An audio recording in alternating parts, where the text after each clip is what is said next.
La ventisca golpeó la cabaña de Eliza Thornton en la tercera noche de enero de 1874, y al amanecer la temperatura había descendido a 22 grados bajo cero.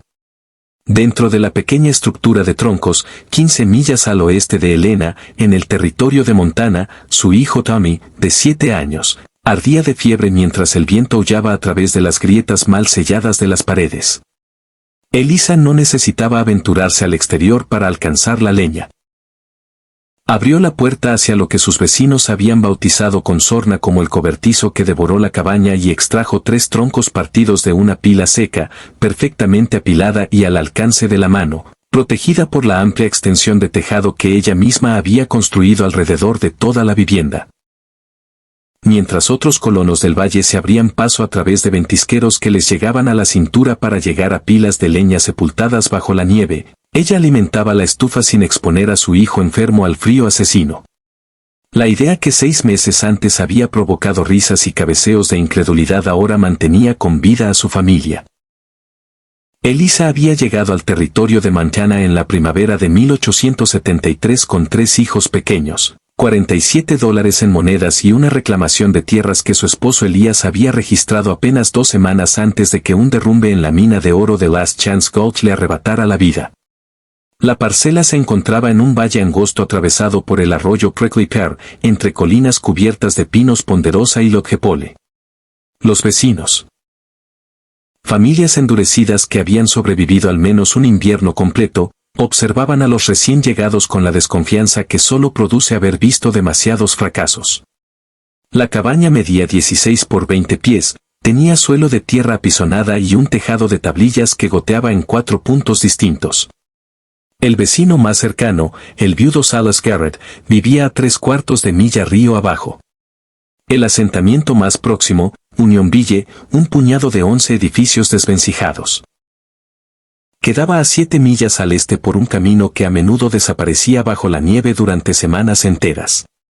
Durante su primer mes Eliza reparó el tejado con tablillas nuevas, rellenó las grietas con musgo y arcilla, y supervisó a sus hijos mientras recolectaban piedras planas para mejorar el hogar. Tommy, de 9 años, Sarah, también de 9, y el pequeño Benjamin, de 4, trabajaban con la seriedad de quienes ya entendían que la supervivencia no admitía juegos. Eliza, mientras tanto, calculaba obsesivamente cuánta leña necesitarían para atravesar un invierno montañés. El ocupante anterior había abandonado la parcela después de perder 2 dedos por congelación. Los restos dispersos de su pila de leña indicaban que había subestimado las necesidades al menos a la mitad. Ella no contaba con ese lujo de error. A sus 31 años era viuda, madre de 3 dependientes, con fondos menguantes y rodeada de vecinos que apostaban en silencio a su fracaso antes de la primera nevada seria. A finales de mayo, el viejo Higgins pasó por la cabaña camino a revisar sus trampas. Tenía 63 años, había sobrevivido 26 inviernos en Montana y hablaba con la autoridad incuestionable de quien ha visto morir a hombres más jóvenes y más fuertes. Examinó la cabaña con ojos entrecerrados y sentenció: necesitarás al menos 8 cordeles de leña, apilados a 4 pies de alto, 4 de fondo y 8 de largo, y tendrás que repetir el proceso 8 veces. El pino arde rápido. Un cordel dura 3 semanas cuando el frío aprieta de verdad. Y aquí el frío aprieta desde octubre hasta abril. Escupió jugo de tabaco y negó con la cabeza. Una mujer sola no puede cortar esa cantidad, criar hijos y mantener un huerto. Búscate un marido o regresa al este antes de que mates a esos niños. Eliza había crecido en Ohio, hija de un propietario de aserradero. Conocía la madera, sabía cómo se corta, cómo se parte, cómo se seca y, sobre todo, cómo se quema.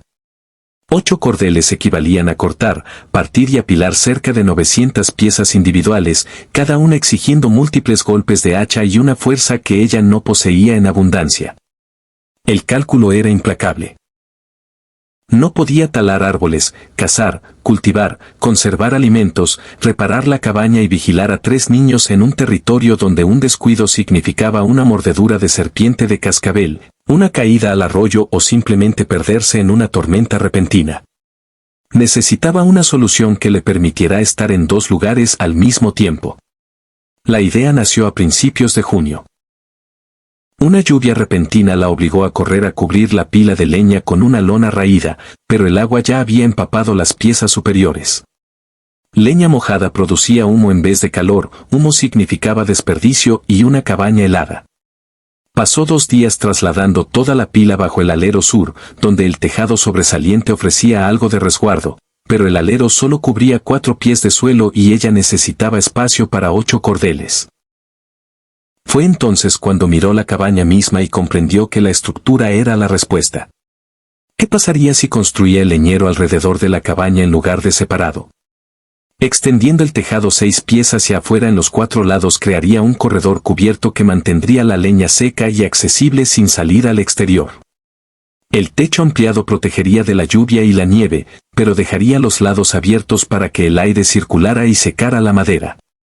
Lo más importante, la leña quedaría a un paso de la puerta, eliminando la necesidad de abrirse paso entre ventiscas para llegar a una pila lejana. El diseño resultaría extraño, una cabaña pequeña envuelta por un tejado desproporcionado, pero en la frontera la apariencia importaba menos que la supervivencia. Dibujó el plano en un trozo de corteza con un pedazo de carbón, calculando postes, vigas, tablillas y clavos.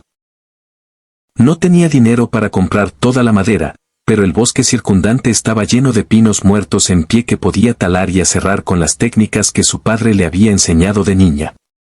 El proyecto le consumiría casi todo el verano, tiempo que de otro modo habría dedicado a cortar leña de forma convencional. Si se equivocaba, entraría al invierno con combustible insuficiente y sin margen para rectificar. Si acertaba, tendría leña seca al alcance del brazo en cualquier tormenta y descubriría ventajas adicionales que aún no había cuantificado del todo.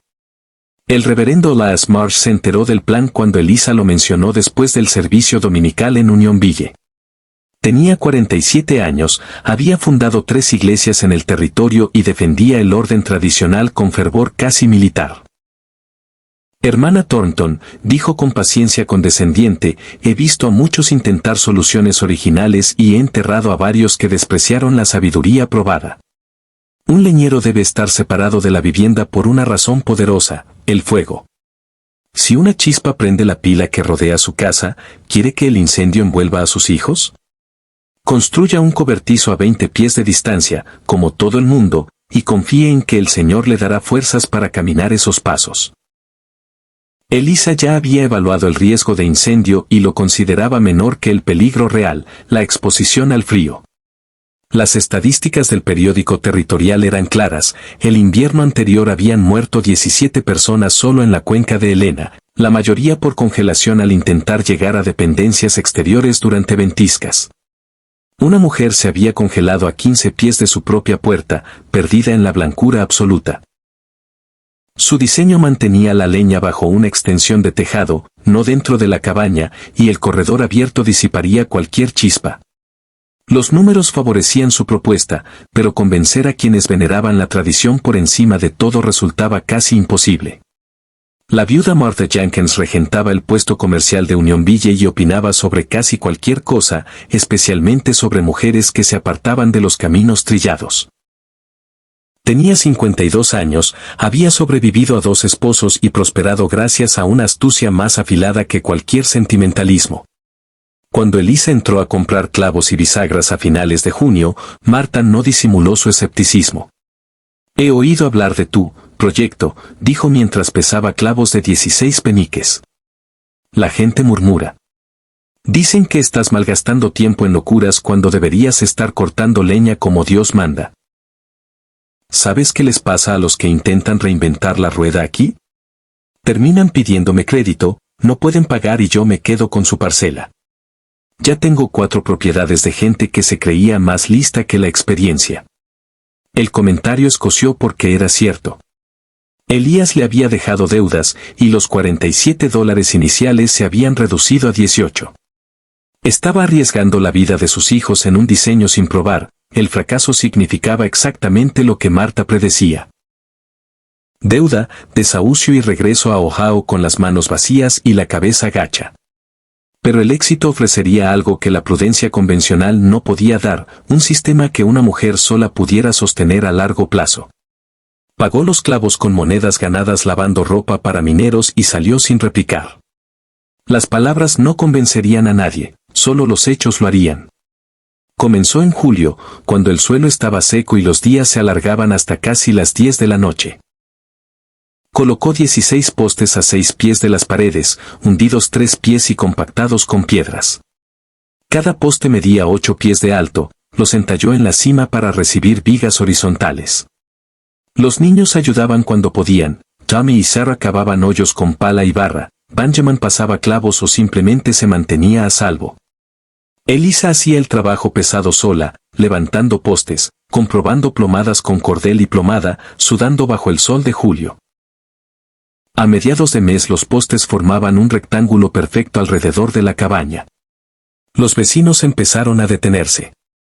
Silas Garrett llegó una tarde con un cuarto trasero de venado y una preocupación que no disimulaba. «Es ambicioso», comentó. «¿Lo terminarás antes de la nieve?» «En septiembre», aseguró Elisa. «He calculado el tiempo». «No es el tiempo lo que me inquieta», replicó Silas. «Es la leña que no estás cortando mientras construyes». Higgins dice 8 cordeles mínimo, ¿cuánto tienes? Medio cordel. Pero cuando el tejado esté arriba, secará más rápido. El aire circulará por debajo y no perderé nada por humedad del suelo ni por nieve. Ganaré tiempo al final. Silas dudó, pero no insistió. Había traído el venado porque veía la delgadez en las muñecas de Elisa y sospechaba que comía menos de lo necesario. Se marchó en silencio. Elisa cocinó el venado en un guiso que duró 3 días. Agosto fue para el tejado. Cortó 73 vigas del lodgepole muerto, de 12 pies y 4 pulgadas de diámetro. Las entalló, las calzó contra los troncos de la cabaña y las clavó a las vigas exteriores con intervalos de 16 pulgadas. Sarah pelaba la corteza con cuchillo de dibujar, Tommy arrastraba vigas, Benjamin pasaba clavos. Elisa trabajaba de sol a sol, consciente de que cada día dedicado a la construcción era un día menos de leña cortada. A finales de agosto tenía 3/4 de cordel apilados. Le faltaban más de 7 cordeles del mínimo de Higgins. El invierno se acercaba como un tren sin frenos. El doctor Arland llegó a caballo desde Helena el 5 de septiembre. Examinó la estructura techada pero casi vacía y exclamó, «¿Qué demonios es eso?» «Un leñero», respondió Elisa, limpiándose el sudor. Tenía ampollas en las palmas. «Parece una cabaña con sombrero gigante», gruñó el médico. «Tienes un cordel ahí debajo. Necesitas 8 o 10. Es septiembre. En 6 semanas llegará el frío de verdad. No puedes cortar lo suficiente. Terminarás quemando sillas en enero y pidiendo auxilio en febrero». «No es orgullo, doctor», replicó Elisa. «Es matemáticas. Una pila tradicional pierde un 30% de valor calorífico por humedad del suelo y nieve. Mi diseño elimina eso. 8 cordeles al 70% equivalen a 5.6 a plena eficiencia. Tengo 1 y 6 semanas para cortar 4.6 más. Es posible». Arland se acercó, tomó un trozo de la pila cubierta y otro de afuera. El primero era notablemente más ligero. La madera secaba más rápido bajo el tejado. «Interesante», murmuró. «Pero sigue siendo una apuesta con la vida de sus hijos. Espero que gane». Elisa asintió. «Yo también». En septiembre cortó con desesperación. Sus manos sangraban, su espalda se contracturaba, pero a finales de mes tenía 3 cordeles bien apilados, secándose a una velocidad asombrosa gracias al flujo de aire y la elevación del suelo. La ganancia de eficiencia era real. La primera nieve cayó el 18 de octubre, 3 pulgadas húmedas que se derritieron al mediodía, pero sirvieron de advertencia. Elisa añadió un cuarto cordel y comenzó a racionar el calor, 55 grados Fahrenheit por la noche, mantas hasta la barbilla. Tommy protestaba. Sarah entendía y lo callaba.